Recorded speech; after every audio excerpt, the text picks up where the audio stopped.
இந்த இயந்திர அறிவியல் உலகில் மக்கள் எல்லாம் சாப்பாட்டு அடிமைகளாக ஆகிவிட்டார். சாப்பிட்றதுக்கு அடிமையாயிட்டாங்க.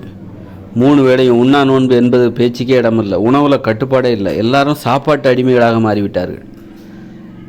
யாராவது உணவு கட்டுப்பாடு கடைபிடித்தா உடனே அது தப்பு, இதெல்லாம் தப்பு, ஏன் இப்படி பண்ணுறீங்க அப்படின்னு சொல்லிட்டு அந்த உணவு கட்டுப்பாடு கடைபிடித்தாலோ அல்லது உண்ணா நோன்பு இருந்தாலோ அவர்களுக்கு எதிராக வாதிடுவது. இந்த மாதிரி சாப்பாட்டு அடிமைகளாக மாறிவிட்ட மக்களுக்கு இப்படி ஒரு வழக்கம் இருக்கிறது. சாப்பிட்றது ஏதோ கஷ்டமான விஷயம் மாதிரியும், அதை இவர்கள் கடைபிடிக்கிற மாதிரியும், கஷ்டமான விஷயத்தை கடைபிடிக்கிற மாதிரி. சாப்பிட்றது ஈஸி. அதுவும் இந்த இட்லி பூரி பொங்கல் தோசை இருக்கு பாரு, அது சாப்பிட்றது ரொம்ப ரொம்ப ஈஸி. அதுக்கு ஒரு திறமை, ஒரு இடமும் தேவையில்லை. 3 வேளையும் நல்லா எவ்வளோ வேணாலும் சாப்பிட்லாம், சாப்பிட்டுக்கிட்டே இருக்கலாம், கட்டுப்பாடு இல்லாமல் சாப்பிட்டுக்கிட்டே இருக்கலாம். வயிறு வீங்கி வெடித்து போகிற அளவுக்கு சாப்பிட்டு கொண்டே இருக்கலாம். அதெல்லாம் ஒரு சாப்பிட்றது பெரிய கடமை மாதிரியும், ஒரே திறமை மாதிரியும், பொறுப்பான செயல் மாதிரியும் அதை 3 வேளையும் சாப்பிட்டுட்ருக்காங்க. ஆனால் உணவு கட்டுப்பாடை கடைபிடிக்கிறவர்களை பார்த்து இவங்க வந்து ஐயோ என்ன உணவு கட்டுப்பாடா, என்ன உண்ணாவிரதமா, என்னங்க உடம்பு கெடுத்துக்காதீங்க, சாப்பிடுங்க, வேலை வேலைக்கு சாப்பிடுங்க, ஏன் இப்படி இருக்கீங்க, உடம்பு கெடுத்துக்காதீங்க, உடம்பு எதாயிரும், அப்படி ஆயிரும், இப்படி ஆயிரும் அப்படின்னு சொல்லிட்டு பூச்சாண்டி காட்டுறது.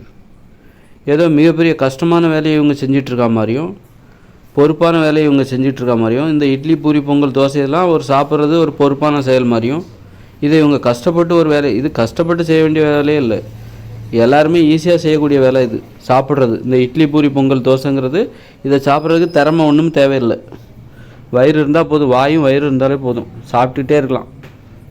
அப்படி கட்டுப்பாடு இல்லாமலே சாப்பிட்டுட்ருக்கலாம். 2 பிரியாணி, வயிறு இதுக்கு மேலே சாப்பிட முடியாது, மூச்சு திணறும், வலிக்கும் அப்படின்னா தான் சாப்பிட்றது நிறுத்தலாம். அந்த அளவுக்கு நம்மை அடிமைப்படுத்தக்கூடிய உணவுகள் இது. சாப்பிட்றதுக்கு கஷ்டமே பட வேண்டாம். அப்படி இந்த மாதிரி மலிவான உணவுகளையும், குப்பை உணவுகளையும், நோய்களை தருகிற உணவுகளையும் சாப்பிட்டு, அடிமைப்படுத்துகிற உணவுகளை சாப்பிட்டு சாப்பாட்டுக்கு அடிமைகளாக மாறிவிட்டார்கள் மக்கள். சாப்பாட்டு அடிமைகளாக மாறிவிட்டார்கள். அவர்கள் வந்து மற்றவங்கள வந்து உணவு கட்டுப்பாடு கடைபிடிக்கிறவர்களை பார்த்துக்கிட்டு ஐயோ அது அப்படி ஆயிரும், இப்படி ஆயிரும், இப்படி ஆயிரும், உடம்பெல்லாம் பல்காக இருக்கும், பல்காக இருந்தாலும் குண்டாக இருக்கும், குண்டாக இருப்பாங்க.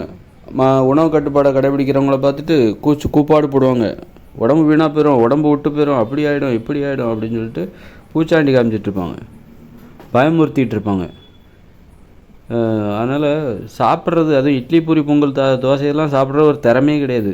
அதெல்லாம் ரொம்ப ஈஸியான வேலை, யார் வேணாலும் செய்வாங்க அந்த அளவுக்கு. ஆனால் நீங்கள் காய்கறிகளை சாப்பிட்டு பாருங்கள், காய்கறிகள், பழங்கள், கீரைகள், கிழங்குகள், இதை சாப்பிட்டு பாருங்கள், அதான் ரொம்ப கஷ்டம். இந்த இட்லி பூரி பொங்கல்லாம் சாப்பிட்றத நிறுத்திட்டு காய்கறிகள், கீரைகள், கிழங்குகள் இதை சாப்பிட்டு பாருங்கள், அப்போ தான் அது ரொம்ப கஷ்டம், ரொம்ப கஷ்டமான விஷயம். உணவு முறை என்பது கடினமாக இருக்க வேண்டும். இப்போ ஒரு மாடு புல்லை திங்குதே, அது எவ்வளோ கஷ்டம் இல்லை?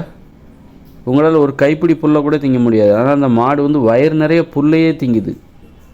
அப்போது அதுக்கு எவ்வளோ கஷ்டமாக இருக்கும் அது. ஆனால் அது சாப்பிட்டு தான் ஆகணும், வயிறை நிரப்பியே ஆகணும், வேறு வழி இல்லை. அதுக்கு வேறு உணவு கிடைக்காது, அதுக்கு புல் தான் கிடைக்கும். அதனால் ஆனால் அந்த உணவு முறை என்பது இட்லி பூரி நம்ம சாப்பிட்றோம்ல, அது மாதிரி அந்த புல் வந்து அதுக்கு சுவையாக இருக்காது. இட்லி பூரியை நம்ம சாப்பிட்றோம், பிரியாணியெல்லாம் சாப்பிட்றோம், நமக்கு இட்லி பூரி பிரியாணிலாம் எவ்வளோ டேஸ்ட்டாக தெரியுது. அதே மாதிரி மாடுகள் சாப்பிடுகிற அந்த புல் வந்து மாடுகளுக்கு அந்த பிரியாணி மாதிரி சுவையெல்லாம் கொடுக்காது, இட்லி பூரி மாதிரி சுவையை தராது. ஆனாலும் அவை சாப்பிடுகின்றன. அந்த மாடுகளுக்கான உணவுமுறை, ஆடு மாடுகளுக்கான உணவுமுறை, பிற உயிர்களுக்கான உணவுமுறை என்பது கடினமானது. ஆற்றல் தேவை, உயிர் வாழணும் அப்படிங்கிற கட்டாயத்தின் பேரில் தான் அந்த உணவுமுறை அவைகள் கடைபிடிக்கணும். நமக்கு அந்த நாம் வந்து அப்படிப்பட்ட நம்முடைய உணவு முறை என்பது ரொம்ப மலிவானது, ரொம்ப ஈஸி. இட்லி பூரி பொங்கல் தோசையெல்லாம் சாப்பிட்றது சாதாரண விஷயம், யார் வேணாலும் சாப்பிடுவாங்க, எவ்வளோ வேணாலும் சாப்பிடுவாங்க. சாப்பிடாமல் இருக்கிறது தான் கஷ்டம். இந்த இட்லி பூரி பொங்கல் தோசையெல்லாம் சாப்பிடாமல் இருக்கிறது தான் கஷ்டமே தவிர சாப்பிட்றது ரொம்ப ரொம்ப ஈஸி. அது ஒரு பொறுப்பான செயல் மாதிரி நினச்சிக்கிட்டு வேலைக்கு சாப்பிட்றது ஏதோ உடம்பு ஆரோக்கியத்தில் இவங்க கவனம் செலுத்துகிற மாதிரியும் ஒரு ஒரு தோற்றத்தை ஏற்படுத்தி கொண்டு இவர்கள் உணவு என்பது ஒரு முட்டாள்தனமான மூட நம்பிக்கை நிறைந்த ஒரு செயல்தான். நோய்களை வரவழைக்கின்ற அந்த செயல்களில் இவர்கள் பொறுப்பானவர்களாக இருக்கிறார்கள். நோய்களை வரவழைப்பதில் பொறுப்பு நிறைந்தவர்களாக செயல்படுகிறார்கள் அப்படின்னு தான் நம்ம அதை எடுத்துக்கணும். தொழில்ங்கிறது என்னென்னா கோபத்தை வெளிப்படுத்துவதற்கான ஒரு வழி, அதுதான் தொழில். ஒவ்வொருத்தரும் நான் என் லட்சியம் அப்படின்னு, டாக்டர் ஆகிறவர் டாக்டர் மூலமாக தனது கோபத்தை வெளிப்படுத்துகிறார். அரசியல்வாதி அரசியல் அதன் மூலமாக தனது கோபத்தை வெளிப்படுத்துகிறார். ஒரு இன்ஜினியருங்கிறவர் அந்த இன்ஜினியர் தொழில் மூலமாக தனது கோபத்தை அவர் வெளிப்படுத்துகிறார். அது மாதிரி ஒரு ஆசிரியர் தொழில் மூலமாக கோபத்தை வெளிப்படுத்துகிறார். அப்படி இருக்கும்போது இப்போது நான் வந்து எனது கோபத்தை எதில் வெளிப்படுத்துகிறேன் அப்படின்னா, இந்த மாதிரி எனக்கு தோன்றுகிற விஷயங்கள் எல்லாத்தையும் பார்க்குறேன். எனக்கு ஒரு கருத்து தோணுது. அது ரொம்ப காலமாக இப்போ தான் நான் அதை பேச ஆரம்பிச்சிருக்கேன். முன்னாடியே அது வந்து 10-20 வருஷமாக எனக்கு தோணி நான் சொல்ல மறந்துட்டேன், பேச தவறிவிட்டேன். அப்படி இருக்கும்போது நான் என்னுடைய கோபத்தை இப்படி தான் வெளிப்படுத்தியிருக்கணும். நான் என்ன பண்ணிட்டேன், பிழைப்பதற்காக நான் ஒரு தொழிலை செய்கிறேன்னா அந்த தொழில் மூலமாக எனது கோபம் வெளிப்பட்டு கொண்டே இருந்தது. அதில் எனக்கு திருப்தி இல்லை. இந்த மாதிரி தான் நான் எனது கோபத்தை வெளிப்படுத்தியிருக்க வேண்டும். நான் பார்க்குற விஷயங்களை பற்றி நிறைய சிந்திச்சுக்கிட்டே இருக்கேன். ஆனால் அதை நான் வெளிப்படுத்தவே இல்லை, யார்கிட்டையுமே பேசவே இல்லை. அப்போ பேசியிருந்தேன்னா எனது கோபம் அந்த வழியில் வெளிப்பட்டிருக்கும். நான் இப்போ எனது கோபத்தை இப்படியாக இப்படி பேசி வெளிப்படுத்தி கொண்டிருக்கிறேன். இப்படித்தான் ஒவ்வொருத்தரும் தனது கோபத்தை வெளிப்படுத்துகிற வழிமுறையாகத்தான் பேசுவதை கருத வேண்டும். எல்லோரும் என்ன பண்ணிகிட்டு இருக்காங்கன்னா, தொழில் மூலமாக தாங்கள் செய்கிற தொழில் மூலமாக தங்கள் கோபத்தை வெளிப்படுத்துகிறார்கள். அந்த தொழிலில் உள்ள விஷயங்களை பேசி கோபத்தை அரசியல்வாதி அந்த அரசியல் துறையை பற்றி பேசுகிறது. அதில் அவங்க என்ன செய்கிறாங்களோ அதை பற்றி பேசுகிறாங்க. அதன் மூலம் அவருடைய கோபத்தை வெளிப்படுத்துகிறார். அது மாதிரி ஒரு மருத்துவத்துறை மூலமாக அது சம்மந்தமான விஷயங்களை பேசுகிறாரு, கேட்குறாரு, அது சம்மந்தமான விஷயங்களை செய்கிறாரு. அதன் மூலம் அவர் தனது கோபத்தை வெளிப்படுத்துகிறார். ஆக இப்படியெல்லாம் இல்லாமல் எப்படி மக்கள் தங்கள் கோபத்தை வெளிப்படுத்தி இருக்க வேண்டும் என்றால், இப்போ நான் பேசுகிறேன் பார்த்தீங்களா, ஏறக்குறைய எல்லா விஷயத்தையுமே எனக்கு தெரிஞ்சு நான் பேசுகிறேன் அப்படின்னா, இப்படித்தான் ஒவ்வொருவருமே வெளிப்படுத்தி இருக்க வேண்டும் தங்கள் கோபத்தை. நீ மருத்துவராக உனது கோபத்தை வெளிப்படுத்த வேண்டாம். இன்ஜினியராக உனது கோபத்தை, விஞ்ஞானியாக உனது கோபத்தை நீ வெளிப்படுத்த வேண்டாம். ஒரு டைரக்டராக உனது கோபத்தை நீ வெளிப்படுத்த வேண்டாம். அப்படின்னா என்ன அர்த்தம்னா, இன்ஜினியர் ஆக வேண்டிய அவசியம் இல்லை, டாக்டராக வேண்டிய அவசியம் இல்லை, மருத்துவராக வேண்டிய அவசியம் இல்லை, டைரக்டராகவோ நடிகராகவோ முதலமைச்சராகவோ ஆக வேண்டிய அவசியம் இல்லை. உனது கோபத்தை வெளிப்படுத்த நீ பேசினாலே போதும். இந்த மாதிரி என்ன மாதிரி பேசினாலே போதும், உனது கோபம் வெளிப்பட்டு விடும். உனது உடலில் உணர்வுகள் அமுக்கப்படாது, உணர்வுகள் தேங்காது. நீ அதை வெளிப்படுத்தினாதான் அதுவே போதுமானது. அதுவே இப்போது ஒரு டாக்டராக இருந்து உனது கோபத்தை வெளிப்படுத்த வேண்டும் அப்படிங்கிறத எவ்வளோ கஷ்டப்பட வேண்டியிருக்கு. அதை விட இப்படி வெளிப்படுத்தினேன் என்ன மாதிரி பேசிட்டு போகலாம்ல. இப்போ நான் வந்து ஒரு வீடியோ போட்டு பேசுகிறேன், அதை விட நீ நேருக்கு நேராக நீ பார்க்குறவங்ககிட்டலாம் பேசிட்டு போ. இப்படி உலகத்தில் உள்ள எல்லாருமே வந்து தங்களுடைய கோபத்தை வெளிப்படுத்த வேண்டும், தங்களுடைய பொது நலனை வெளிப்படுத்த வேண்டும். அப்படின்னா அதற்கு பேசுவது ஒன்று தான் பொருத்தமானது. நீ உனது பொது நலனை வெளிப்படுத்துவதற்காக, உனது கோபத்தை வெளிப்படுத்துவதற்காக நீ ஒரு தொழிலை செய்ய வேண்டிய அவசியம் இல்லை. அதாவது ஒரு தொழிலை தேர்ந்தெடுக்க வேண்டிய, நீ டாக்டராகவோ இன்ஜினியராக இருந்ததான் உனது பொது நலனை வெளிப்படுத்த வேண்டிய அவசியம் இல்லை. நீ உனது பொது நலனை வெளிப்படுத்துவதற்காக நீ டாக்டராகவோ இன்ஜினியராகவோ விஞ்ஞானியாகவோ அரசியல்வாதியாகவோ ஆசிரியராகவோ கலெக்டராகவோ ஆக வேண்டிய அவசியம் இல்லை.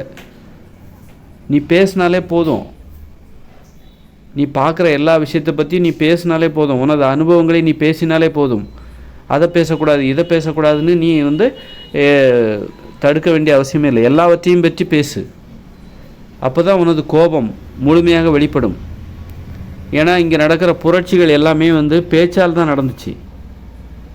பேசி தான் பெரிய மாற்றம் என்பது பேசி தான் நடந்துச்சு.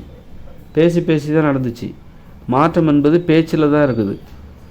அதனால் வந்து உனது கோபத்தை வெளிப்படுத்துவதற்கு நாம் டாக்டர் ஆகணும், இன்ஜினியர் ஆகணும்னு நம்ம நினைக்கிறோம். நாம் ஏன் வந்து டாக்டர் ஆகணும்னா, எனது பொதுநல உணர்வை நான் வெளிப்படுத்த வேண்டும், எனது கோபத்தை நான் வெளிப்படுத்த வேண்டும், அதற்காக நான் டாக்டர் ஆகிறேன், இன்ஜினியர் ஆகிறேன், ஆசிரியர் ஆகிறேன், அரசியல்வாதி ஆகிறேன், டைரக்டர் ஆகிறேன், நடிகர் ஆகிறேன், முதலமைச்சர் ஆக போகிறேன் அப்படின்னு சொல்கிறத விட ரொம்ப எளிதான வழி பேசுவது ஒன்றே சிறந்தது. உனது கோபத்தை, உனது பொதுநலனை வெளிப்படுத்துவதற்காக நீ பேசு. இங்கே உள்ள பிரச்சனைகளை பேசு. பிரச்சனைகளுக்கு என்ன தீர்வு என்பதை நீ பேசு. அதுவே போதுமானது, எளிதானது. நீ அதுக்காக உனது பொதுநலனை வந்து மக்களுக்கு வெளிப்படுத்த மக்கள்கிட்ட மேடையாக பேசி ஓட்டு கேட்டு கையெடுத்து கும்பிட்டு காலில் விழுந்து ஓட்டு கேட்டு நீ வந்து அதில் போய் தான் நீ உன் கோபத்தை வெளிப்படுத்துவியா? ஏன்னா முதலமைச்சர் பதவிங்கிறது ஒரு பதவி தான், எம்எல்ஏ பதவிங்கிறது அது 200 என்னவோ தான் இருக்குது. எல்லாரும் தங்களுடைய பொதுநலனை வெளிப்படுத்த ஆசையாக இருக்கும்போது எல்லாத்துக்கும் ஒரே வழி எதுவாக இருக்கும்? பேசுகிறது தான்.